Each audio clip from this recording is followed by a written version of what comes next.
Okay. um, so rather than actually trying to do this on screen, we're going to do it through export. It's going to be the best method, and in fact, even though I was trying to figure out how to show you how to do it on screen, I know and I was going to present this as the best method because it's going to give you the cleanest output in pretty much any way you could possibly do it. So this is what I would suggest, and it doesn't depend on the problems with the size of the image. It's just the position of the camera. So I showed you when you establish the particular time. So 5, let's see, 4 wasn't doing it. 5 was our first daylight. It created this camera viewport. So no matter where I position the camera in its depth, the goal is not to reorient. The zoom part is fine. We just don't want to reorient the direction of the camera, because what we're going to do is export the line work into Illustrator or AutoCAD and then produce it there. It's going to be much more clean looking, because the line work here is really, if I zoom in I can kind of see it, but if I zoom out I can't really. So my suggestion would be to bake the outputs to basically something that you can export into a vector format. So I would take the sun path and bake that. So I'll bake it onto, I think I was using layer 6 as my geometry. So let me create another one for the sun path itself. And the sun path will only have to be baked once. So I'll just call this sun path.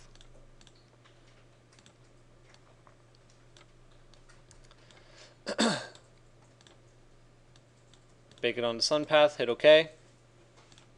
And then we don't need the Grasshopper version of SunPath anymore. So that's a step in the right direction. Once we set our camera angle, so I set it to 5, which is our first daylight setting. You go to Set View, you go to Named Views, and I already did this in the video that I threw away because it didn't work the other way. But we save it as summer. I called it 30 a.m. The next one will be 2 a.m., but we'll get there. Yeah, so I'll replace it. That's okay. Close that, and then essentially all you have to do at that point is select the geometry that you want to export, which in this case is everything. So I'm going to go to Select All and go to File, Export Selected. I'm going to export it as either Illustrator or DWG, and I keep forgetting this. I haven't solidified this in my brain yet. Is our software best set up for AutoCAD into Illustrator or Illustrator files? What have you guys been using as a best practice? Because I know some of you are having trouble with it. You go straight to Illustrator? You go to AutoCAD? I go to AutoCAD. AutoCAD. Alright. Well, I guess we could use either way. But in Illustrator, you have to open it first, correct? Yeah, I believe so. So I'm just going to go straight to Illustrator. You guys can do whatever workflow you've currently been setting. So let me drop this in here. Let's see, 16 spring.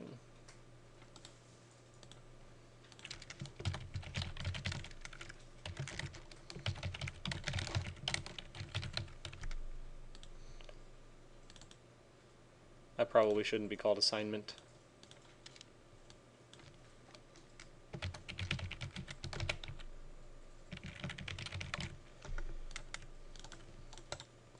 Anyway, I'm just going to drop my raw files in here and I'll clean it up later for the sake of the video. But this becomes SunPath.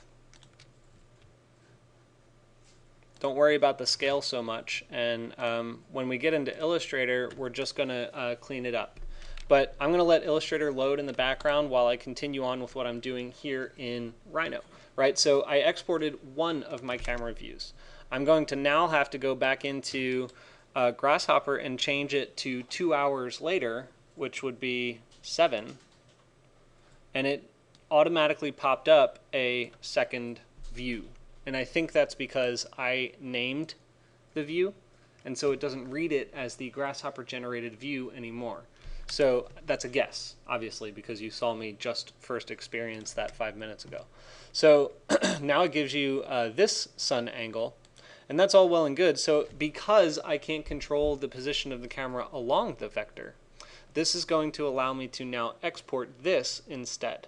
So I select this and I go to File, Export Selected. Oh, sorry, you want to save the camera angle first. So go to Set View, Named Views, name this one Summer 2 hours. Right, so now you've got your camera angles set. Okay, the key is when we get into Illustrator, you'll see that you can just format it to really any size. Okay, and I'm going to do that in the next video. So at this point, what questions do you have? I'm trying not to show you the entire exhaustive process because it's just repetitive after this point.